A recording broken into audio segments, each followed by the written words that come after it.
સુરતના સગ્રામપુરા વિસ્તારમાં સરજાહેર બિલ્ડરની ક્રૂરતાપૂર્વક હત્યા કરનાર નામચીન ગણાતા ફારૂક તલ્લોઈના બંને પુત્રોની 18 લાઇન્સ પોલીસે ધરપકડ કરી છે। સુરતમાં બિલ્ડરની સરજાહેર હત્યા કરવામાં આવી હતી। શહેરના બિલ્ડર આરિફ કુરેશીની રસ્તા વચ્ચે બે લોકો દ્વારા હત્યા કરવામાં આવી હતી। ત્યારે આ બંને આરોપીઓની 18 લાઇન્સ પોલીસે ધરપકડ કરી લીધી છે અને બંને આરોપી નામચીન ફારૂક મુલ્લા ઉર્ફે તલ્લોઈના પુત્રો છે। પોલીસે ફૈઝ મુલ્લા અને તબરેઝ મુલ્લા ઉર્ફે તલ્લોઈ નામના વ્યક્તિઓની ધરપકડ કરી છે। તમને જણાવી દઈએ કે શહેરમાં સ્પર્શ પ્રોજેક્ટ વિવાદને લઈને ખૂની ખેલ ખેલાયો હતો, જેમાં આરોપીઓએ જાહેરમાં સળિયાના ફટકા મારીને બિલ્ડરની ક્રૂરતાપૂર્વકની હત્યા નિપજાવી હતી।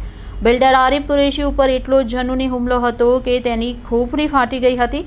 જણાવી દઈએ કે ગઈકાલે બિલ્ડર આરિફ મસ્જિદમાંથી બહાર આવતા જ આ બંને લોકોએ તેને પતાવી દીધો હતો।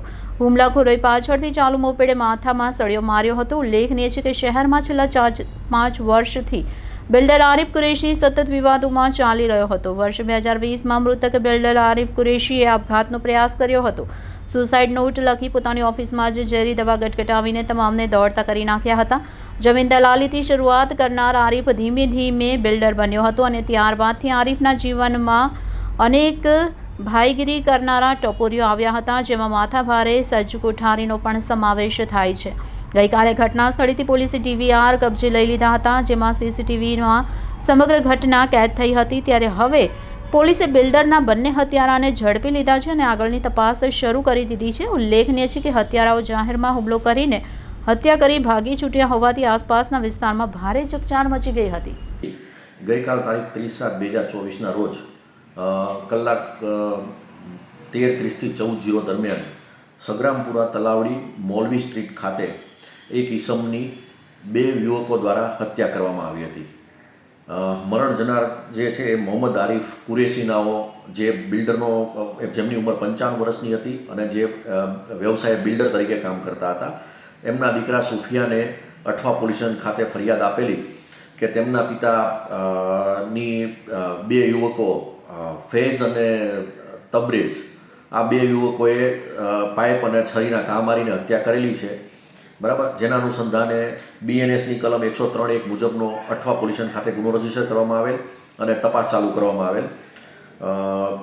ફરિયાદમાં સુફિયાને જણાવેલ કે એમના પિતાએ આશુતોષ હોસ્પિટલ સગ્રામપુરા ખાતેની સામેની બાજુએ એક જમીન રાખેલી, જે જમીનના બાંધકામ કરવા બાબતે પૈસાની લેતી દેતી બાબતે આ લોકો પૈસા માંગતા હતા એમની પાસે, સામાવાળા, અને એ પૈસા નહોતા આપતા, એના કારણે થઈને એમની હત્યા થઈ એવું એમણે ફરિયાદમાં જણાવેલ છે। બે આરોપીઓને પકડવા માટે અલગ અલગ ટીમો બનાવવામાં આવેલી અને મહેનતના અંતે બે આરોપીઓની આજ કલાક 13:30 વાગે ધરપકડ કરવામાં આવી છે અને પૂછપરછ ચાલુ છે। સર, શું નામ છે આરોપીઓના અને કઈ રીતે આખી ઘટનાને અંજામ આપ્યો હતો એમને? આરોપીનું નામ છે મોહમ્મદ ફૈઝ તલ્લોઈ અને એનો ભાઈ છે એ તબરેજ તલ્લોઈ, જે સગ્રામપુરા ખાતે જ રહે છે।